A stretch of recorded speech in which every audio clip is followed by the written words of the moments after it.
Israel के prime minister Benjamin Netanyahu को New York के मेयर ने कह रहा है कि आप यहाँ वेलकम नहीं हो।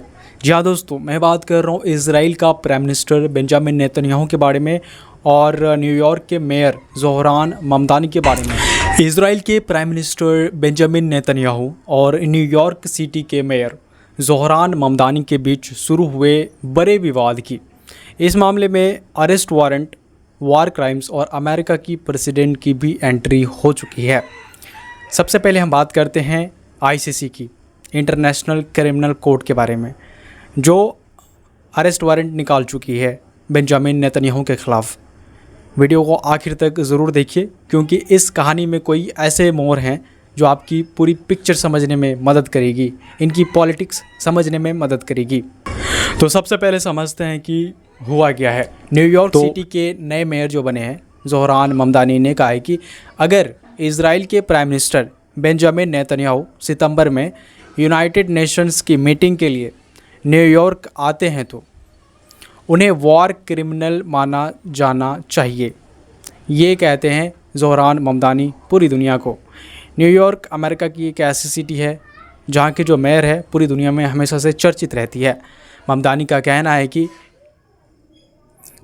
कहना है कि इंटरनेशनल क्रिमिनल कोर्ट यानी आईसीसी पहले ही गाज़ा वार को लेकर नेतन्याहू के ख़िलाफ़ अरेस्ट वारंट जारी कर चुका है। हालांकि ममदानी खुद मानते हैं कि न्यूयॉर्क सिटी पुलिस के पास इतनी लीगल पावर नहीं है कि बेंजामिन नेतन्याहू को वो अरेस्ट कर पाए, आईसीसी के वारंट पर सीधे एक्शन ले सके।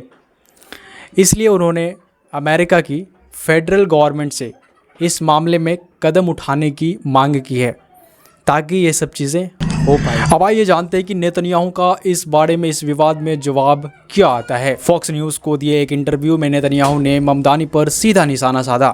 उन्होंने कहा कि एक मेयर का काम सभी लोगों के साथ लेकर चलना होता है, चाहे वो ज्यूश हो, क्रिश्चियन हो या फिर मुस्लिम हो या फिर किसी भी धर्म जाति का हो।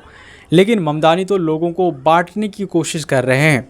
पूरी दुनिया में हमारे लिए जो अरेस्ट वारंट निकला है, हमें वो अरेस्ट करना चाहते हैं, जबकि वो उनको अपने लोगों के लिए काम करना चाहिए। नेतन्याहू ने आईसीसी के सभी आरोपों को भी पूरी गलत बताया है। उनका कहना है कि उनके खिलाफ निकाला गया अरेस्ट वारंट राजनीति से प्रेरित है। यहीं से सारा मामला दिलचस्प हो जाता है। अमेरिका के प्रेसिडेंट डोनाल्ड ट्रंप ने सोशल मीडिया पर एक पोस्ट करके नेतन्याहू को भरोसा दिया कि अमेरिका में उन्हें किसी भी हालत में अरेस्ट नहीं किया जाएगा, क्योंकि आपको पता होगा कि अमेरिका और इजराइल का जो अलाइंस है वो कितना पावरफुल है। हालात इस दुनिया में कुछ भी आ जाए वो अरेस्ट नहीं हो सकता। इस बयान से साफ हो गया कि ट्रंप जो एडमिनिस्ट्रेशन है ममदानी की मांग का समर्थन नहीं करेगा और पूरी दुनिया जानती है कि अमेरिका ये कदम कभी नहीं उठा सकता है। नेतन्याहू वाशिंगटन डीसी भी जाने वाले हैं, जहां उनकी प्रेसिडेंट ट्रंप से मुलाकात होगी और जाहिर सी बात है ट्रंप की और इजराइल की जो दोस्ती है वो एक ऐसे मोड़ पर है, ऐसे जगह पे है जहां पे कोई भी हालत में उसे अरेस्ट नहीं करा जा सकता है।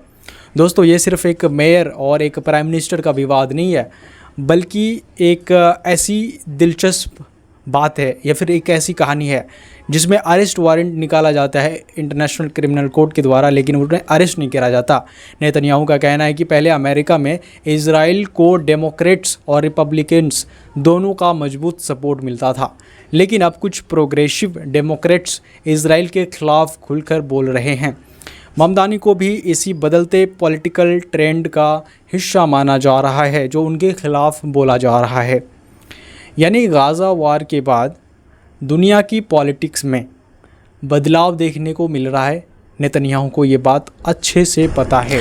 गाज़ा की ग्राउंड रियलिटी 7 अक्टूबर 2023 को हमास के हमले में करीब 1200 लोगों की मौत हुई, जिनमें ज़्यादातर आम लोग थे, सिविलियंस थे। अगर आपको याद होगा 7 अक्टूबर 2023 वो दिन था जब हमास ने इजराइल के ऐसे जगह पे, ठिकाने पे अटैक किया जहाँ पे सिविलियंस थे। इसके बाद इजराइल ने गाज़ा में मिलिट्री ऑपरेशन शुरू किया। पैलेस्टीनियन हेल्थ मिनिस्ट्री के मुताबिक अब तक 70,000 से भी ज़्यादा लोगों की मौत हो चुकी है और जिनमें से बड़ी संख्या महिलाओं और बच्चों की बताई जाती है।